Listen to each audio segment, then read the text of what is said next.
Boa noite a você de casa, boa noite a você que nos acompanha pela TV Floripa, canal 4 da NET, as pessoas que nos acessam através da internet e agora as pessoas também que têm, enfim, que vão nos encaminhar e-mails e recados através do Facebook. Boa noite a todos. Lembrando que Você Tem Fome de Quê? É um programa que vai ao ar a cada 15 dias e que o objetivo desse programa é discutir a saúde nas suas várias dimensões. Ele conta com o apoio do Sinergia, do Sindpreves e do Sindasp. Também contém uma grama do Shopping Beira-Mar e o Salão Levisage. O telefone 3334 4082. Hoje o tema do programa é a saúde do servidor público. É um tema que nos causa, assim, enfim, é uma problemática importante. Haja visto que a legislação que cobre a saúde dos servidores públicos não é a mesma legislação que assiste os trabalhadores CLTistas, né? Então, várias vantagens que os CLTistas têm, os servidores públicos acabam não sendo assistidos da mesma forma, né? Hoje nós trazemos ao programa, para debater esse tema, Valmir Braz de Souza, que é coordenador do Sindprev Santa Catarina, é o Sindicato dos Trabalhadores em Saúde e Previdência do Serviço Público Federal. Também é diretor da FENASPES, da Federação Nacional de Sindicatos de Trabalhadores em Saúde, Trabalho e Assistência Social. É diretor da Secretaria de Políticas Sociais, lá da FENASPES. E representa a FENASPES no Conselho da GEAP, que é o Plano de Saúde dos Servidores Públicos, né? Também Marinho Maia. Marinho, eu errei o seu nome, Marinho. Mário Jorge Marinho, habituê da casa, sempre aqui eu errei o nome dele. Enfim, coordenador do Sinergia, Sindicato dos Eletricitários de Florianópolis e região. E também Edileuza Garcia Fortuna. Primeira vez na casa, né, Edileuza? Sim, primeira vez.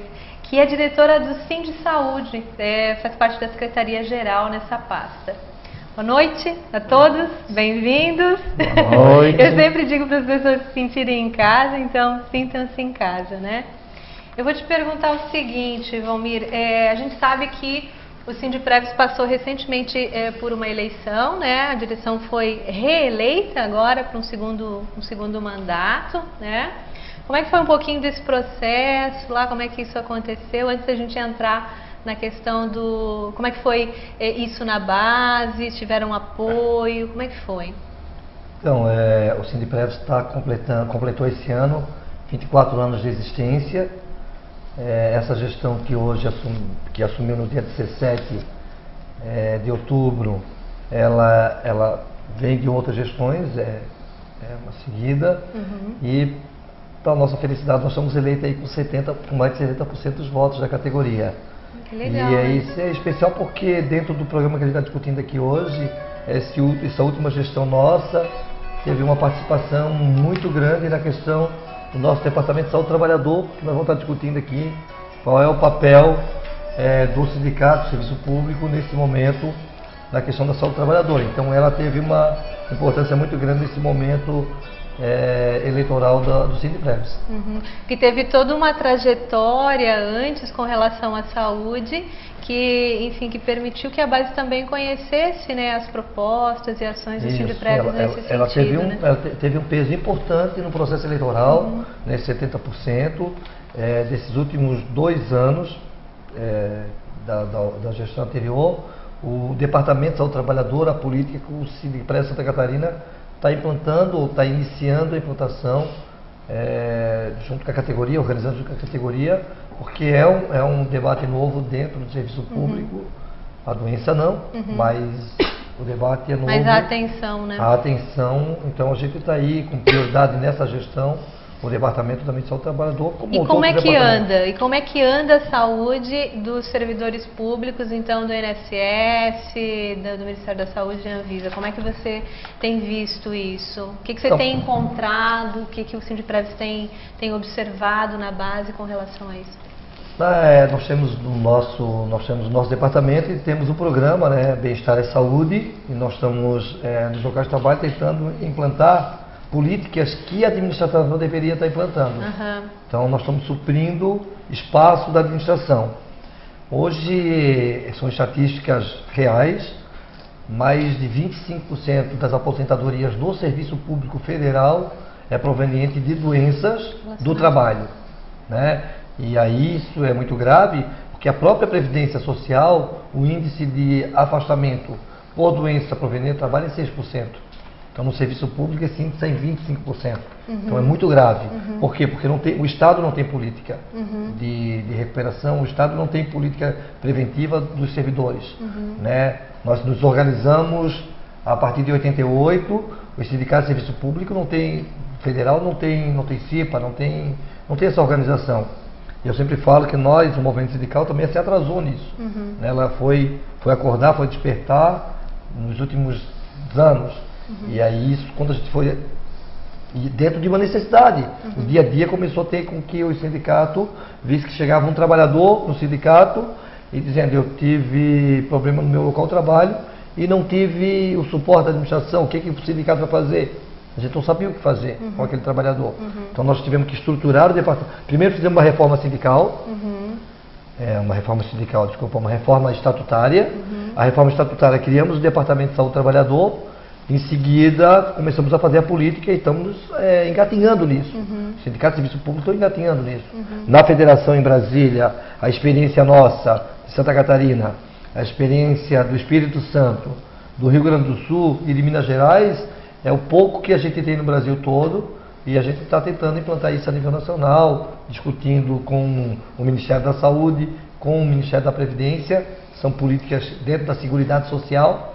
A gente discute a Seguridade Social como todo, porque se tu discutir saúde, tu vai ter que discutir assistência social, aposentadoria. Então, a Previdência tem que pensar sobre isso.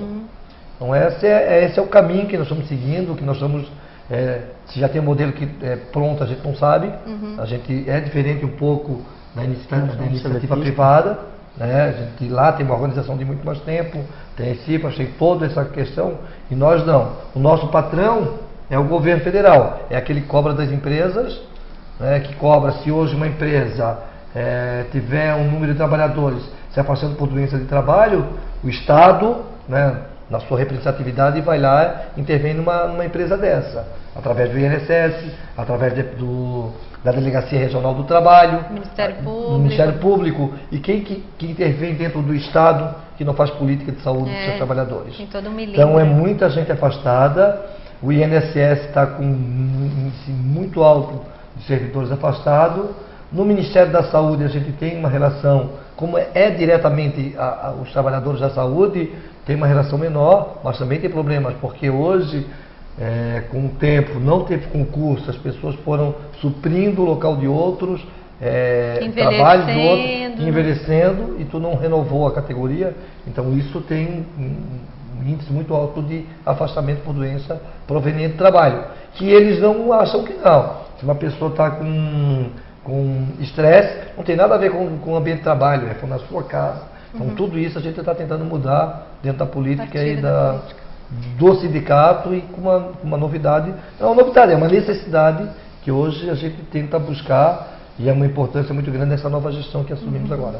E vocês lá, Marinho, como é que vocês encontram a base de vocês? Vocês conseguem saber de que sofrem, de que adoecem os trabalhadores, quais os maiores riscos que são identificados? Nós somos seletistas, né? Diferente do pessoal, né, assistido pelo Sindipreves, né?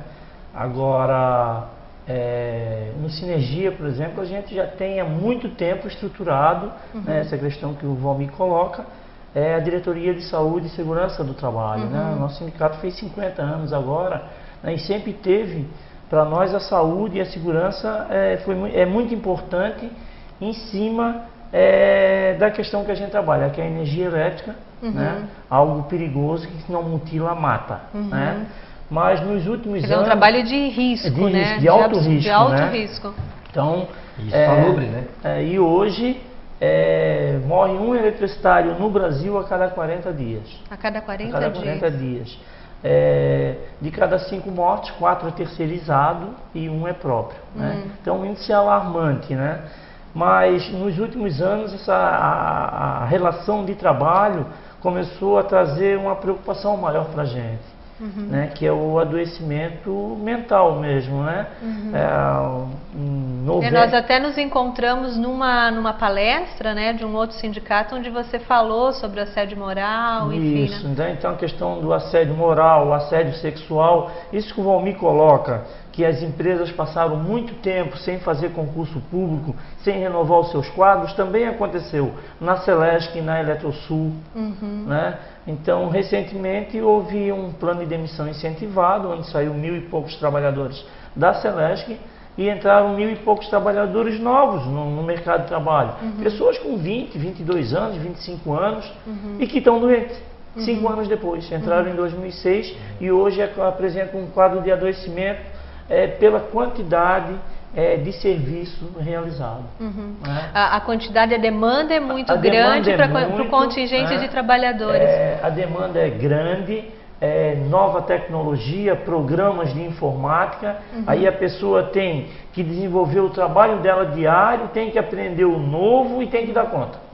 Né? E isso acaba fazendo um acúmulo, né, de excesso de horas, né, às vezes trabalhando no final de semana, né, deixando de ir para casa, de ter lazer e só pensar no trabalho. E levando serviço para casa. E leva serviço para casa. E lá, Edileuza, na saúde, como é que está essa questão, assim? Como é que os trabalhadores da saúde estão passando por esse processo? A gente também está nessa onda de privatização, né? Como é que vocês têm visto isso lá? Tem um ditado que diz: a casa de ferreiro, espeto de pau, não tem? Né? Então, na saúde não é diferente, né? Deveria de ser um programa, principalmente, cuidar de quem é o cuidador, né? Mas não existe. A gente teve implantado no estado de Santa Catarina uma lei que saúde ocupacional em 2009, não teve a regulamentação em 2010, mas não está sendo implantada dentro das unidades de trabalho.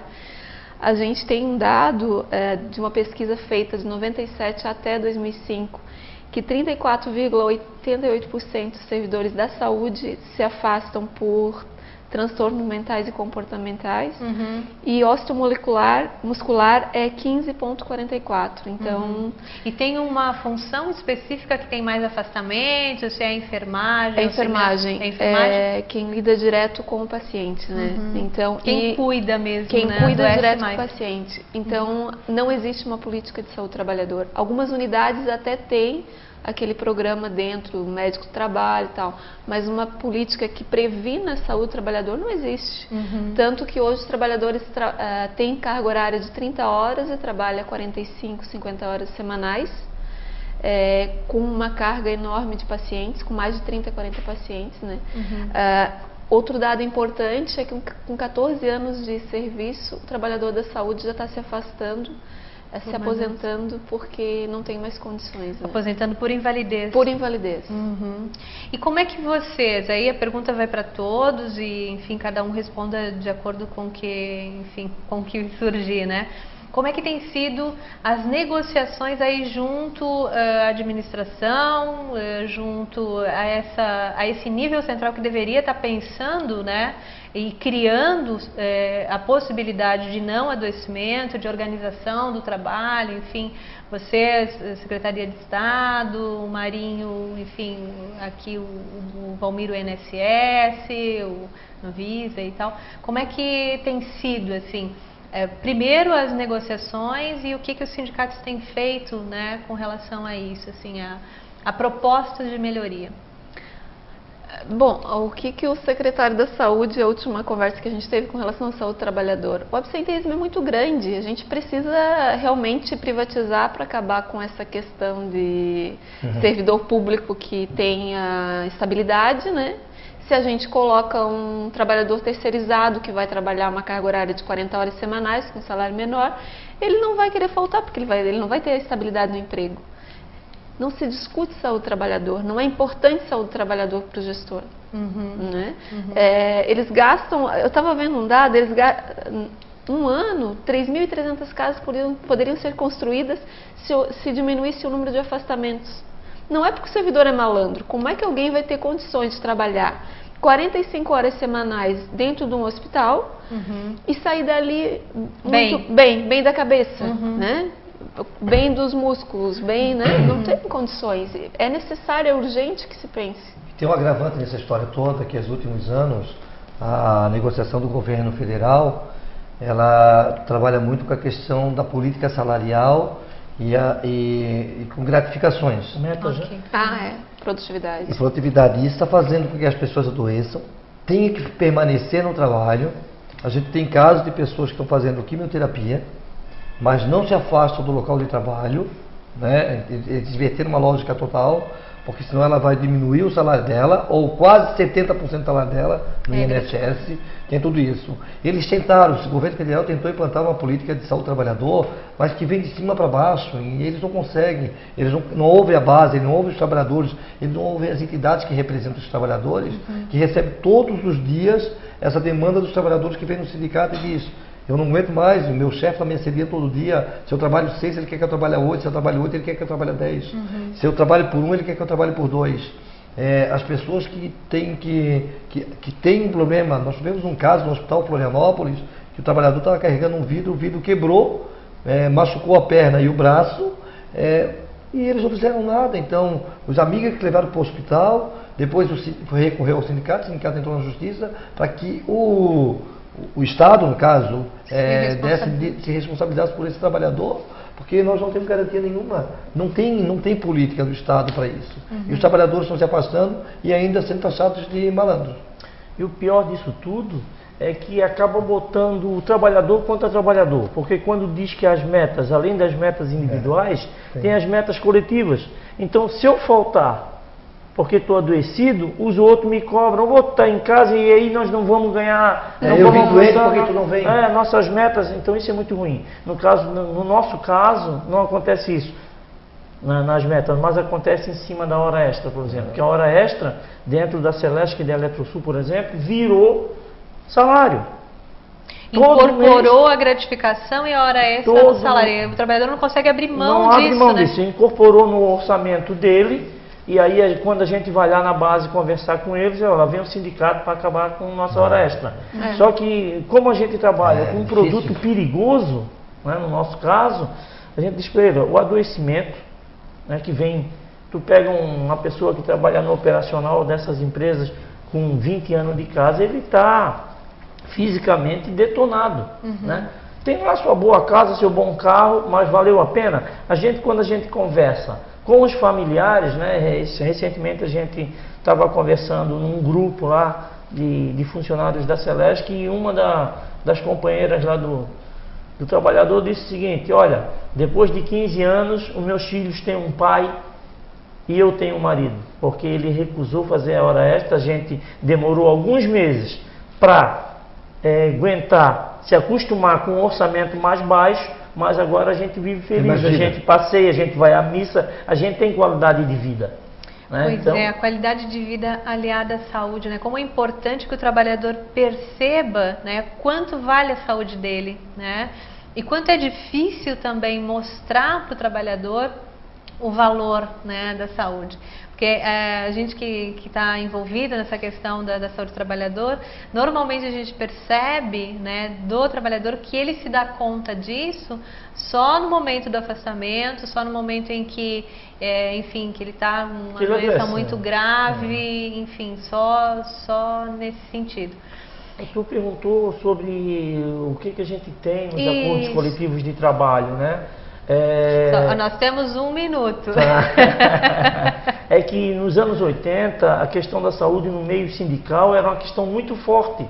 E depois isso caiu. Então a saúde para a maioria dos sindicatos e para o trabalhador virou um apêndice. Primeiro vai discutir salário para depois discutir saúde. Felizmente. Fora e por que isso aconteceu? Por que vocês avaliam que isso aconteceu? Felizmente, né, está mudando. Né? A gente está botando a questão da saúde. Recentemente a greve dos petroleiros, por exemplo, não fecharam com o governo por uma questão de saúde e segurança do trabalho.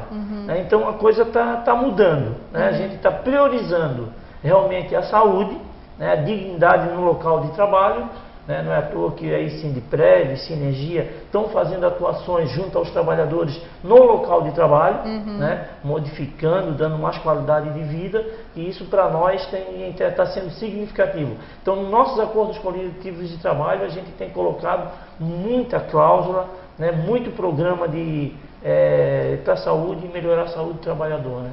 Legal. Nós voltamos em seguida.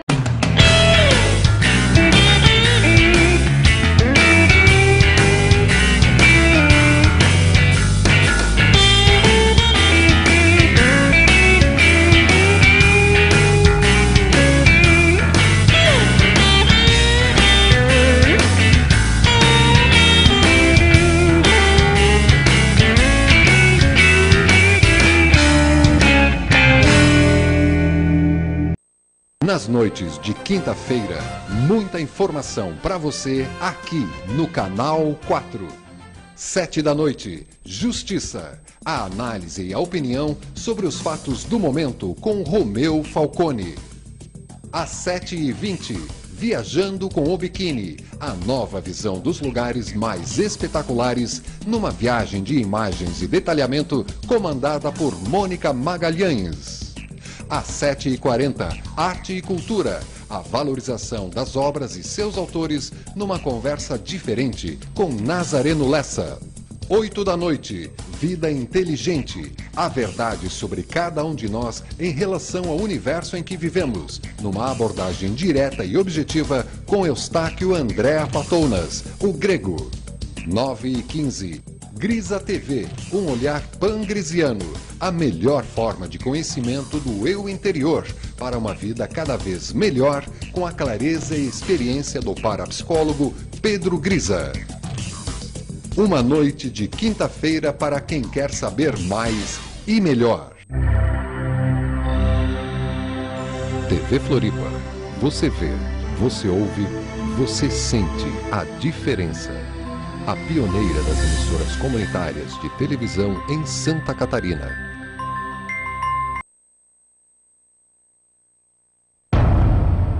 Uma bala separa mãe de filho, irmã de irmão, amigo de amigo.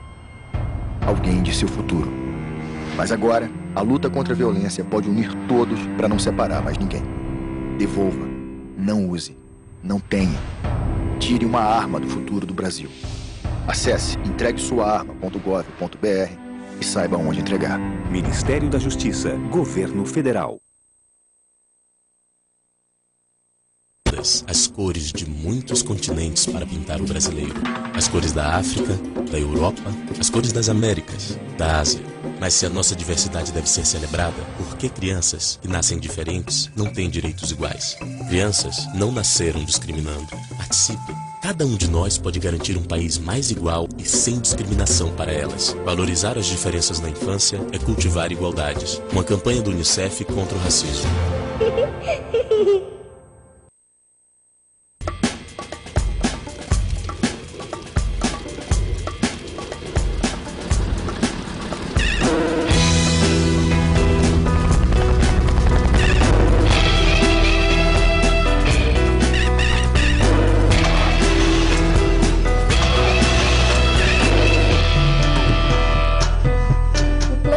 Precisa do Greenpeace. O Greenpeace precisa de você. Junte-se a nós.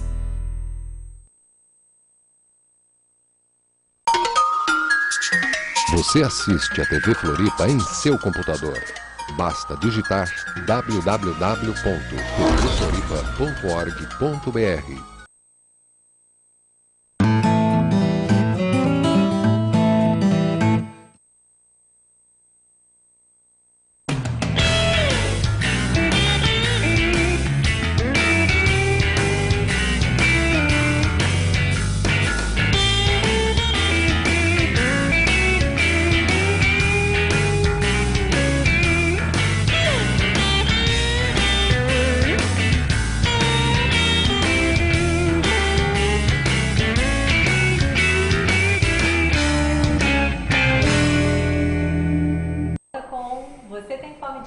Aqui, ao vivo, pelo canal 4 da NET, TV Floripa. E pelo site da TV, tvfloripa.org.br. Lembrando que esse programa ele conta com o apoio de Sindasp, Sindipreves e Sinergia. Também contém uma grama do Shopping Beira-Mar e Salão Levisage, 3334 4082. Nós falávamos no bloco anterior, tocamos um pouco no assunto dos servidores da saúde, falamos da questão da privatização e como isso tem, enfim, interferido na saúde, na organização do trabalho, né, como um todo. E eu queria tocar num outro ponto agora, que é a terceirização. Fala-se, a gente vê na prática, que a terceirização ela é um meio, um acesso para viabilizar a privatização. Sim, na verdade ela vem comendo pelas beiradas, né? Como é que é isso? Então, o que a gente observa nos hospitais é gritante. Assim, eu mesmo presenciei recentemente uma uma funcionária terceirizada trabalhando com o braço engessado. Eu questionei, ela disfarçou tal. Não, eu só peguei uma licença tal, mas assim, ela na verdade ela não quis falar exatamente o que estava acontecendo por trás ali, né? Mas certamente assim, é aquilo que a gente vem batendo. O terceirizado, que no primeiro momento ele tem a ilusão de que ele de que ele encontrou uma fonte de renda, na verdade ele está entrando num subemprego. É isso que a gente percebe, porque ele é um trabalhador explorado. E acontece, né, até corroborando isso que os companheiros já falaram aqui. A pessoa, ela trabalha doente. Nós temos muitos colegas de trabalho que morreram e que continuam trabalhando doentes para não perder a sua hora plantão, para não perder um sobreaviso, enfim, né, para não perder uma suposta vantagem. E aí acontece isso, chega no final da vida, chega no final da sua vida laboral, esse cidadão está acabado. Ele está acabado, quer dizer, ele vai... Não tem os mesmos direitos do... E aí aquele dinheiro extra que ele em tese ganhou, ele vai gastar com a sua saúde. Sabe? Então, assim, é uma situação lastimável, uma situação deplorável que a gente encontra dentro dos hospitais e assim, até isso corrobora isso que os outros colegas também, sindicalistas, têm. Esse tipo de trabalhador sofre mais acidente, morre mais ou não? Vocês sabem disso? Tem no setor mais despreparados, né? São mais despreparados. No setor elétrico, por exemplo, existe... quando entra alguém no setor elétrico, ele é no mínimo treinado inicialmente 90 dias para depois ir começar a ir a trabalhar na rede, né, com outro mais experiente, e durante a vida dele laboral ele vai tendo formação, capacitação e tal, que não acontece com o terceirizado, né? Então hoje no setor elétrico morre um a cada 40 dias, como eu coloquei, né? E daí cada 5 mortes, 4 são terceirizados. Então é um assassinato, mata mais do que qualquer epidemia. Então é uma coisa absurda. Então a gente tem tido diversos trabalhos junto aos terceirizados, junto ao Ministério Público do Trabalho, contra essa terceirização. Recentemente o Supremo Tribunal Federal fez a sua primeira audiência pública sobre a questão da terceirização no setor elétrico, telefônico, bancário e de alimentação, né? E aí é um absurdo que alguns sindicatos vão lá defender isso. Por exemplo, o call center da Celesc. Enquanto um ticket de alimentação, que é isso que o companheiro aqui coloca, né? Que um ticket de alimentação de um trabalhador da Celesc é de R$ 28,00 diário, o do call center da Celesc é R$ 3,00. Nossa. Não, vale bolacha, como eles dizem lá. Né? Olha vale coxinha. Vale coxinha. Quando vai, né, o benefício, salário e benefícios, não se compara. E a fiscalização disso? Quem faz é nós. O sindicato. Né? Junto, aí a gente faz denúncia à SRT, antiga DRT, ao Ministério Público. Né? Tem surtido resultado? Tem. A Celesc, por exemplo, está sofrendo uma ação civil pública na questão da terceirização, na questão da saúde e segurança do trabalho também. Foi condenada de 13 itens em 12. Ela assumiu que, né, não praticava direito isso, era tudo só no papel, mas na teoria, na prática não funciona. Somente discordou do 13º item, que era assédio moral coletivo, né? Porque causou um transtorno em todo mundo, faltando material, faltando equipamento, faltando pessoal para atendimento à população, e o Ministério Público, os procuradores entenderam que aquilo era um assédio moral coletivo. Então, mas a Celesc contestou e a gente está vendo isso. Mas é gritante o desrespeito, né, que é realmente a precarização do trabalho, a terceirização. A precarização, né, do e serviço público como um todo, né? É o péssimo atendimento, né? É a miséria imposta no mundo do trabalho, porque não se compara um funcionário próprio e um terceirizado, não tem condições. Dentro da própria empresa, a gente fez um trabalho, por exemplo, na sede da Eletrosul, no Pantanal, as condições de trabalho do eletricitário, funcionário da Eletrosul, dentro ali naquele prédio é uma. Quando tu vai ver a condição de trabalho do terceirizado, olha, a gente fez as fotos, né? Fez os cartazes, é desumano. Né? Não é diferente. Não tem local para almoçar, não tem um local digno para trabalhar, não tem. Precarização. Isso você vê nos hospitais também, é mesmo? E lá, Valmir, o Serviço Público Federal? O Serviço Público, assim, ó, até voltar um pouco na pergunta do bloco anterior sobre a questão dos anos 80, 90, a gente discutiu a questão salarial porque foi tudo que a gente tinha de perder salarialmente, o arroxo foi muito grande. Nós, no Serviço Público Federal, tinha mais de 50% da categoria que ganhava complementação de salário mínimo, né, na época. Então foi uma luta dos anos 80 e 90 na recuperação salarial. Muitas lutas, muitas greves, e isso levou a gente buscar um poder aquisitivo melhor.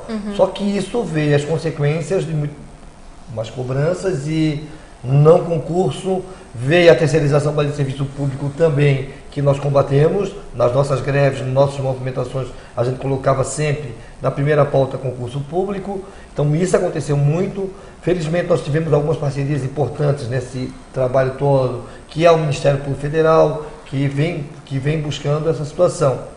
Nós temos que lembrar que nos últimos anos, nas últimas décadas, só piorou a questão da saúde do trabalhador ou até mesmo na Previdência. Um órgão da Previdência que tinha modelo de centro de reabilitações, pega o CRP aqui de Florianópolis, que era ali na Ives Silveira, que era um centro de reabilitação fechado.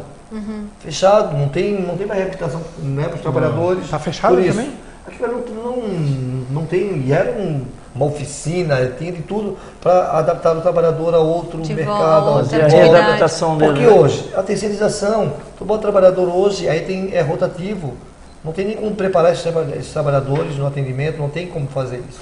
Com uma peça, né? Adoeceu, substitui.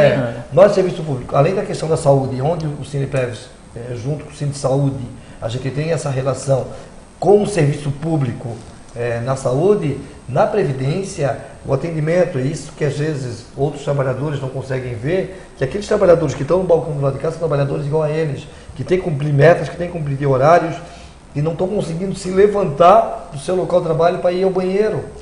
E isso tudo adoece cada vez mais o trabalhador. E não tem política. E aí com o tempo também, dentro do serviço público, veio a história as pessoas que estão estudando, como é que tem... Esqueci a palavra. Progressão? Agora. Não, para substituir trabalhadores, eles botavam estagiários. Estagiários, eles começaram a colocar estagiários no atendimento ao público. Então, muitos problemas que deu com aposentadorias, tudo isso, não eram as pessoas que estavam treinadas para fazer isso. E foi mais um artifício que eles pegaram, como a gente conseguiu fechar a terceirização, né? Eles foram buscando estagiários, que hoje também a gente conseguiu, nos últimos tempos, agora vai ter mais um concurso da Previdência, que o nosso pedido dos sindicatos da federação eram mais de 15 mil vagas, está abrindo 2 mil vagas para o Brasil inteiro. Não supre nada, mas dá um fôlego. A gente está buscando aí reforçar essa situação e acabar com a terceirização também no serviço público. Sim, sim. Eu chamo de judiaria, né? Se tu pegar todas as lojas de atendimento da Celesc aqui, da grande Florianópolis, se tu pegar ali de Santa Amaro, Alfredo Wagner, Rancho Queimado, Angelina, São João Batista, Vale do Rio Tijucas, tudo ali, tu vai ver que vai ter uma criança de 16 anos, 17 anos, entrando no sistema da Celesc, fazendo o atendimento, né? Não tem um funcionário da Celesc junto. inclusive pessoas que são agredidas, né, em função do corte da energia, sabe? Então, esse é um ponto interessante, porque a partir das visitas aos postos de trabalho, uma das queixas recorrentes dos trabalhadores é a agressão. No INSS a gente acompanhou aqui, nós já falamos algumas vezes, uma segurada que quebrou a agência toda.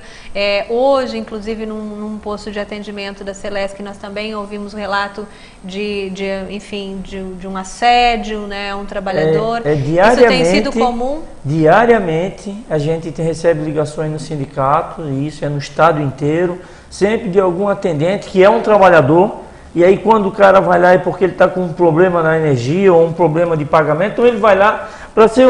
E a pessoa que está ali, como diz o Valmir, é um outro trabalhador, né, que está ali já aturando um monte, escutando um monte, e ele não tem o poder de resolver. Condições para né? resolver. Aí o sistema que trava, que falha, que falta papel para imprimir a segunda via, o sistema de informática que demora para voltar, e aí a pessoa se irrita e acaba às vezes pegando, às vezes não, acontece sempre, né? Pega o computador que está ali na frente e joga no funcionário, né? Então isso tem causado um transtorno assim enorme, as pessoas se afastando daquele local de trabalho, não querem mais ir trabalhar ali, com medo, né? Cria um trauma assim que, olha, é difícil de controlar. Então, recentemente nós tivemos um caso no Hospital Regional também de agressão a funcionárias e assim, o que a gente questiona é assim, pô, mas por que não, se é para bater, por que não vai bater no secretário da Saúde? Por que não vai bater, por que não vai lá na Assembleia bater nos deputados da base do governo que dão sustentação a tudo isso? Não, o que acontece? Ele bate naquele que está na frente dele, né? Que está na frente dele, né? Quer dizer, e aí assim, uma coisa interessante que responsabiliza, né, aquele trabalhador por todo um sistema, por toda uma organização que não está dando certo. Existe toda uma organização, uma macro, né? Uma macro social, macro administrativa. O responsável é o trabalhador. Exatamente. Que assim, quem está, por exemplo, lá na administração, lá na Secretaria, na Secretaria em nível central, na administração, no seu gabinete. Elaborando todo esse sistema no sentido de sucateá-lo, esse fica protegido, né? Até porque você não consegue nem entrar no prédio da Secretaria de Saúde se não se identificar, coisa e tal, tem câmera, tem um monte de coisa. Já o trabalhador que está lá na base, não, esse é o que está, é o primeiro, né? O que está exposto. E isso é feito de propósito mesmo, é para deixar, entendeu? É para deixar, que é para desestabilizar, que é para que a população tenha essa ideia. Vocês acham que um dos objetivos, né, de não se pensar a saúde do trabalhador, em não organizar os locais de trabalho de forma adequada, dando condições a esses trabalhadores de estarem nos seus postos de trabalho, um dos motivos seria a privatização? De certeza. Olha, assim, eu não vou nem responder enquanto sindicalista, eu vou responder enquanto pessoa, tá? Eu não tenho dúvida que isso tudo é orquestrado. Esse desmonte é programado. É importante que a população tenha noção disso. Exatamente. Né? Esse desmonte é programado, esse colocar o trabalhador contra o trabalhador, colocar a população contra o trabalhador contra a população, isso é programado. Isso é programado. Estratégia. Empresários que têm interesse em se apoderar da máquina pública. Depois das privatizações. É verdade.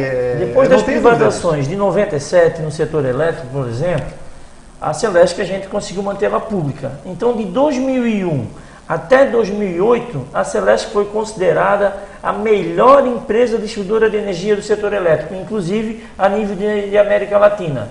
De 2008 para cá, houve um problema na Celesc. Quem estava administrando resolveu terceirizar ao máximo um programa chamado Orçamento Base Zero, não se comprava mais nada. O que estava acontecendo em Santa Catarina? Apagões e agressão a eletricista, ao pessoal do atendimento presencial. Né? Para que isso? O fim do serviço público é prestar um bom atendimento à população. Saúde, educação, energia elétrica, água. E por que acabar com o serviço público? Porque tem um interesse capital nisso. Capital. Tu pega a Previdência Social. Eles querem, que eles sempre quiseram a reforma da Previdência Social para quê? Trazer o mínimo que a Previdência Social garanta na aposentadoria, que seria um salário mínimo, 2 salários mínimos. Nós brigamos a vida toda que o teto da Previdência seja 10 salários mínimos, eles querem trazer para 1, porque o mercado, o setor bancário pegaria os nó para cima e comprar. Então, uma Previdência Social, a Previdência Social do Brasil, ela é a maior distribuidora de renda, é a maior distribuidora, quase a maior distribuidora de renda no mundo, por causa do seu tamanho, do que ela distribui. Muitas cidades no Brasil vivem da renda dos aposentados da Previdência Social. E isso é um fator que quem quer isso? Aquele que já ganha nesse país, que é o setor bancário. Se a gente pegar hoje o servidor da Previdência, e a gente não pode criminalizar quem está do outro lado, porque uma pessoa para chegar na Previdência hoje, ela está levando 3 meses para ser atendida na Previdência. Para ser atendida. 3 meses. Para ter o seu benefício. Ela entra em benefício na sua empresa, a lei não diz que a empresa, muitas vezes vai trabalhar de braço engessado, mas aonde não deixa, ela fica esperando 3 meses por uma perícia, chega na frente na perícia, se não quebrar o computador naquele dia, se não falhar, ele é atendido. Tudo certinho. Se o médico perito, depois de 3 meses, ver que ele não tem mais doença, negar, ele perdeu 3 meses de salário, ele acaba. Aquele episódio que aconteceu na Palhoça, o sindicato, o Sindiprev Santa Catarina, ele fez uma nota de apoio àquela pessoa, aquela cidadã, que quebrou a agência. Ela ficou 4 meses em casa, esperando seu benefício. Para o médico dizer que ela não tinha nada, ela pensou o quê? Não, eu tá até com dívida, esse período todinho. Quem estava na frente dela? Graças a Deus, ela foi quebrando o computador, foi quebrando esse material. Ela não foi Mas então, quem está do outro lado também, quando precisa de serviço público, não encontra serviço público de qualidade. E é essa linha, eles querem esse quinhão no mercado. Essa questão que você fala de Palhoça, enfim, que é a realidade da Previdência, é muito interessante, né? A forma que o INSS organizou o sistema de perícias, né? A forma que ele organizou virtual. Isso, a forma que ele organizou isso. As pessoas levam 3 meses sentadas no sofá da sua casa para ser atendido na Previdência. Enquanto que antigamente, com toda a fila do INPS, né, que era conhecida, tu ficava de guarda-chuvinha, 1 dia, 2 dias na fila, mas era atendido. Hoje tu fica 3 meses sentado no sofá para ser atendido. Quando tu chega, quem está na linha de frente é o escudo.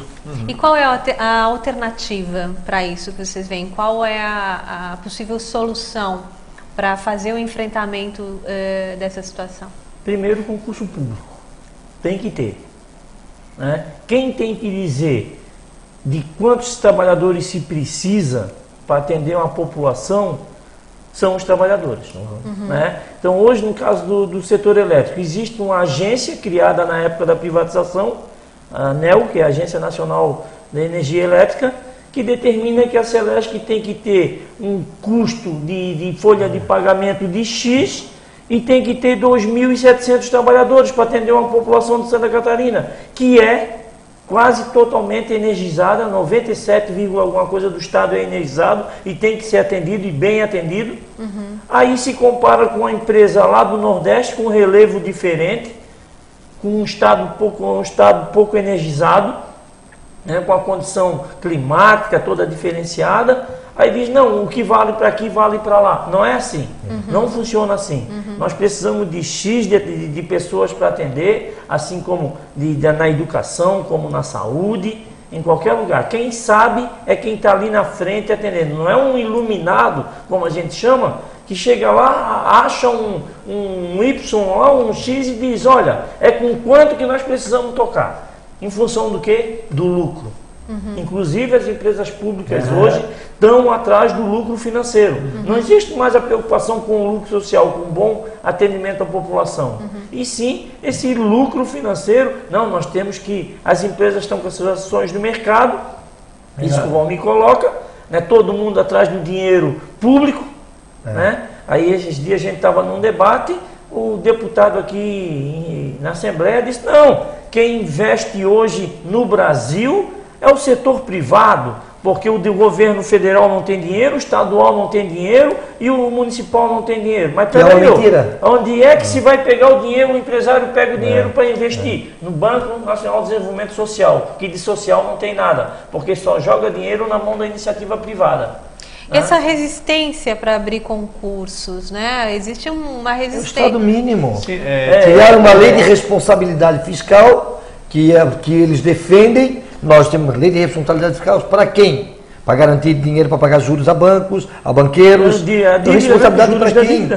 Então criaram-se isso, isso é motivo para não abrir concurso, isso é motivo para não aumentar o salário dos trabalhadores. Investimento social. E isso é o motivo que hoje se vende como a grande lei do Brasil, que é a responsabilidade fiscal.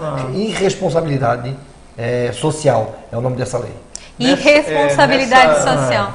Nessa linha da resistência, né, recentemente na Alesc foi feita uma audiência pública em prol do concurso público, onde se defendeu o concurso público. E há a ideia de se criar a frente parlamentar em defesa do concurso público. Se vão ter força para encampar é outra história, porque a gente sabe que o governo tem 31 escudeiros ali, né? Então é aquela história, a hora que ele liga o trator, ele é da forma que ele quer.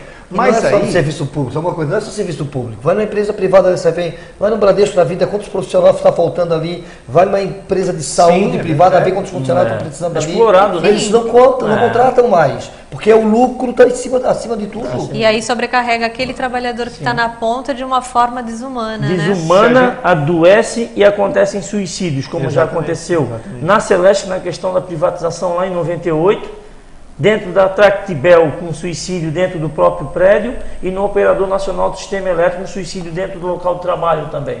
Pela pressão, pelo lucro, atrás de metas, né, adoecendo, dando a questão da depressão e do estresse no trabalhador e o trabalhador se vendo acuado e tirando a própria vida dentro do local de trabalho, que isso é gravíssimo. Né? Então, eu vou precisar encerrar esse bloco agora, a gente volta, né? A discussão aquecida, infelizmente, mas nós temos que encerrar. É importante que a população, que você que esteja assistindo em casa, tenha noção de qual é o seu envolvimento e de qual é o seu papel na alteração dessa realidade. Você tem fome de quê? Volta já.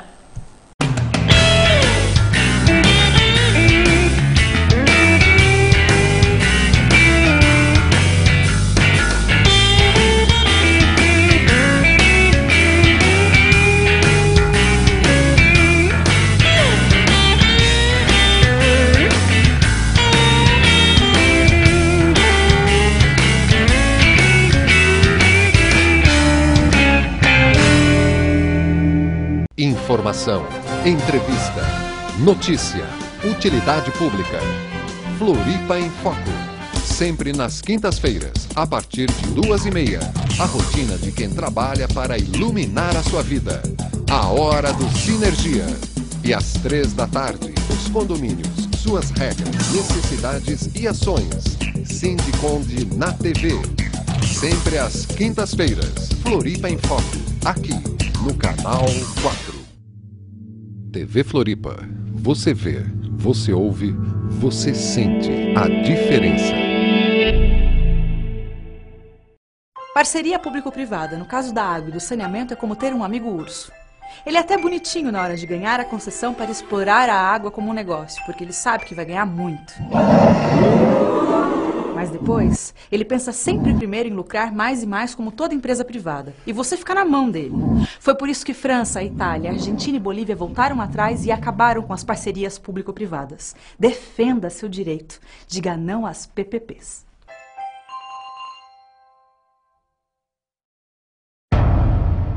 Uma bala separa mãe de filho, irmã de irmão, amigo de amigo, alguém de seu futuro. Mas agora, a luta contra a violência pode unir todos para não separar mais ninguém.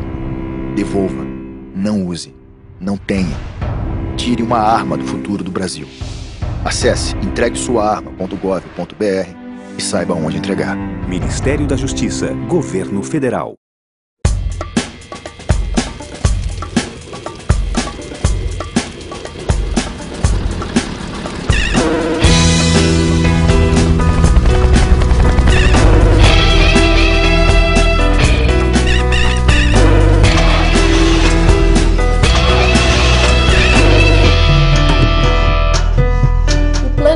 Precisa do Greenpeace. O Greenpeace precisa de você. Junte-se a nós. Você assiste a TV Floripa em seu computador. Basta digitar www.tvfloripa.org.br.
volta com Você Tem Fome de Quê? No bloco anterior nós discutimos o desmonte do Estado a partir das privatizações, né?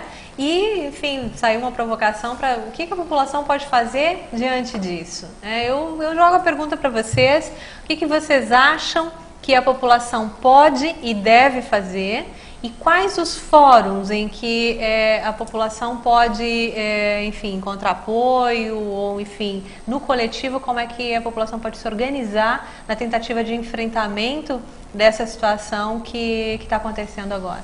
Certo. Posso começar? Vai lá. Eu acho que a população precisa reagir, precisa mostrar para a nossa classe política, a nossa classe política ela tem agido como se ela fosse proprietária do Estado, ela se apodera. Os nossos prefeitos, governadores, eles se apoderam do Estado, como se fosse uma empresa deles. Eles dizem, não, isso aqui é meu, aqui ninguém toca, sai daqui. Como sai, uma povo, empresa mesmo. Como uma empresa, eles se apoderam, o governo do Estado se apodera do Estado como se fosse uma empresa dele. É dele, da família dele, e daqui ninguém toca. Então a população tem que vir à rua e dizer que não, a gente não aceita isso, porque eles são eleitos. Eles não ganharam um cargo vitalício, eles foram eleitos por um determinado... Eles são representantes, eles não são os proprietários do Estado. E nesse sentido da resistência, eu cito como exemplo o que tem acontecido no Hospital Florianópolis, que só não fechou de vez ainda porque a Amor Coloninha, as associações de bairro, moradores ali do entorno do HF têm se unido, têm se mobilizado. Temos feito várias mobilizações, passeatas pelo bairro do Estreito. O controle social está muito forte. O controle social, exatamente. É preciso ter o controle social sobre o Estado, não o Estado controlando a população como eles querem, né? Como o governo quer. Quer dizer, se apodera, o Estado é meu e sai daqui povo, eu sou proprietário, eu gerencio da forma que eu quero e vocês querem falar. Não, é o contrário. Quem tem que gerenciar o Estado é o povo. E ali teve uma aliança interessante com os sindicatos e com os trabalhadores. A Exato, população viu que quando a gente estava defendendo o Hospital Florianópolis, tanto nós quanto o Sindicato de Saúde e o Sindibreves, estava defendendo um patrimônio da população. E ela viu que aquilo ali não era uma defesa nossa, do nosso local de trabalho, não é do salário, não é do salário. Não, era defesa da saúde pública. E ela sentiu isso. De um bem que é da sociedade como um todo. Em cima da tua pergunta, até buscar. Nós fizemos a campanha salarial nossa esse ano, o Sindiprev na Previdência, com uma camiseta preta e dizendo, nós queremos melhor atender você. E como que nós queremos melhor atender você? Nós temos que ter condições de trabalho. Então, isso é trazer para a população. Esse ano, nós mobilizamos a categoria, não fizemos greve por tempo determinado, mas fizemos paralisações e essas paralisações de conversar com a população. Porque nós temos que dizer para a população que ela leva 3 meses para ser atendida no INSS, é consequência dessa política. E ela tem que buscar, eu quero ir no INSS amanhã e ser atendido, eu quero ir na Caixa Econômica Federal amanhã e ser atendido, eu quero ir no espaço onde eu contribuo e ser atendido, e não da forma em que o Estado vai puxar. Então, o controle social, a população, tem a questão aqui de Florianópolis, que foi a questão da tarifa zero, que a população sentiu que era o momento, e o que fechou alto? Foi o capital dizendo que não tem condições, tem sim. Só se discute projeto para essa cidade faraônica, não se discute um transporte coletivo de qualidade, gratuito, que as pessoas possam deixar seu carro em casa, e tu não precise aumentar mais viadutos. Então, é a população que tem que buscar os seus direitos. É a população que tem que fazer valer os seus direitos. A ilha, falando de transporte, é um absurdo uma ilha que não tenha transporte marítimo. O capital não deixa. Não tem, quer dizer, tem quem todo. Não deixa? Quem não deixa? Quais os interesses, enfim. São os exemplos. O que a população tem que fazer? A maior parte da população hoje é trabalhadora. Né? Tem pais que têm 2, 3 filhos que pegam um ônibus, por exemplo, para ir para o colégio. É um custo isso. Né? O que faz um eletricitário ou o sindicato dos eletricitários se juntar com um sindicato da Previdência, com o Sindicato de Saúde e defender o Hospital Florianópolis? O que faz nós todos, de trabalhadores diferenciados, né, de estar num programa junto falando de saúde e de trabalho, né, e defender o Colégio Otília Cruz lá na Coloninha, um espaço que tem que ser de educação. Né? O que faz a gente se juntar? O Celso Ramos aqui na prainha, fechado. O que faz eu cidadão, né? Eu como sindicalista, cidadão, né? E tenho que ir em busca do melhor para mim para os meus filhos, para a minha família, para todos aqueles que têm que ter dignidade e ter acesso ao bem público. Né? Quinta-feira, né, nós estamos promovendo aqui na cidade um grande ato contra a privatização do setor elétrico. Né? Porque às vezes a gente está discutindo assim, ó, quem é que se lembra quanto é que custava um botijão de gás nos anos 97, 98? R$ 3,80. Hoje se paga R$ 50. Quando a energia elétrica, a maior parte no Brasil, não era privatizada, se custava um preço na tarifa. Hoje, quintuplicou. 5 vezes o preço da energia, ela dobrou 5 vezes. Né? Alguém está botando a mão nesse dinheiro. E o povo paga. Fiz um debate esse dia numa farmácia aqui no centro de Florianópolis, né? Sobre a questão, a menina da farmácia diz assim, ó, eu e meu marido ficamos o dia todo fora de casa e pagamos R$ 250 de energia. Né? Então, tem um custo. O custo da tarifa do ônibus aqui em Florianópolis é altíssima. Aí quando os estudantes se revoltam, né, a revolta da catraca, e vai lá, quem é que está lá? Eu, o Valmir, pessoal do sindicato, porque a população continua pagando, tem que reagir. A população tem que reagir. Essa São capacidade trabalhadores de reação, né? Eles têm que reagir. Né? A gente está vendo aí, a Edileuza estava falando sobre a questão na Europa. Né? As mudanças. E o nosso governador aqui já está querendo também fazer as mudanças que tem lá na Europa. E aí? Contra a classe trabalhadora. Contra a classe trabalhadora. Nós vamos continuar quietos, sendo pacato, direitinho, né? Seguindo a ordem natural das coisas. Mas nunca diga, isso é natural. Isso a gente tem. A ordem antinatural, né? Porque acaba interferindo na saúde das pessoas. Então a população tem que trazer, as coisas estão aumentando de preço, a gente está trabalhando para viver, para sobreviver. Sobreviver, né? Tem um amigo até que diz lá, porra, a gente vegeta, a gente não vive. Porque eu não tenho dinheiro para acesso à cultura, eu não tenho dinheiro para acesso a um lazer. Saúde, né? de qualidade. Então, assim, ó, ou a gente realmente começa a se indignar, né? Ou a coisa vai cada vez pior. Né? O mundo do trabalho hoje é uma disputa individual, coloca o trabalhador que eu sou melhor do que tu, né? Tu é melhor do que ele, e é uma disputa porque só vou subir se eu for melhor do que o outro. Não é isso, gente. Não é isso. Tem outros valores, né, que são essenciais, né, para a vida humana e que precisam ser percebidos, né? E o tempo da gente está encerrando, eu peço que vocês então finalizem as suas falas para a gente poder fechar hoje. Você tem fome de quê? Ok, eu só queria encerrar então com uma provocação, que assim, ó, na história da humanidade a gente passa por ciclos de escravizações. Populações inteiras são escravizadas para sustento de um único império.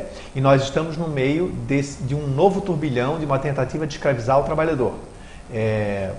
A Europa, Estados Unidos, os países ricos do mundo, que têm essa intenção de escravizar, né? Isso não é brincadeira, isso é sério que eu estou falando. Assim, ó, que tem a ideia de escravizar a classe trabalhadora, e se a gente não reagir, a gente vira escravo. Já estamos virando. 300 empresas comandam o capital no mundo. 726 famílias comandam essas empresas. O dinheiro está na mão dessas famílias. O resto do povo no mundo ou passa fome, ou vive mal, ou trabalha para sustentar essas pessoas. Né? Então a gente começa a se indignar, porque a gente está fazendo a discussão inclusive da água, né? A gente está com as canequinhas de água aqui. Por que a gente não pode chegar num restaurante e ter uma jarra de água lá para a gente tomar de qualidade da torneira? Não, todo mundo compra água, né? Um copinho a R$1, R$1,50. 30%, algumas empresas estão com um programa para se tornarem donos de 30% da água potável do Brasil até 2015. Então talvez até falte água para nós tomarmos banho, né? Para beber, um bem essencial à vida, né?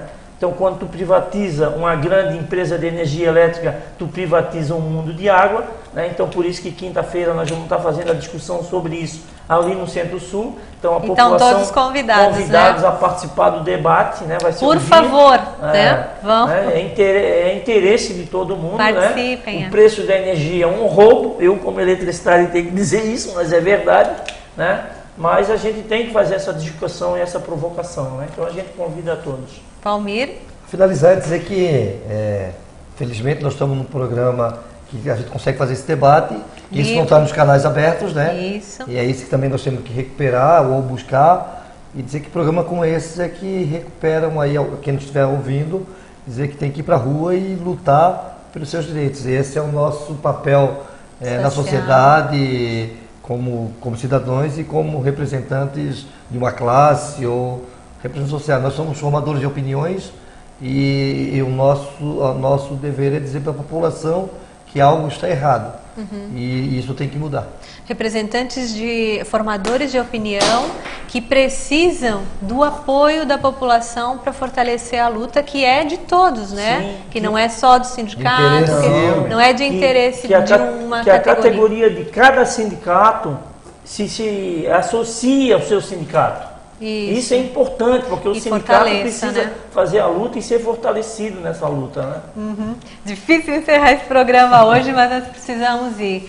Boa noite a todos, agradeço imensamente a presença de vocês, né, o fato de estarem aqui conosco mais uma vez, construindo um debate primoroso. Parabéns, obrigada. Boa noite a você de casa que nos acompanhou. Até daqui a 15 dias com Você Tem Fome de Quê? Até!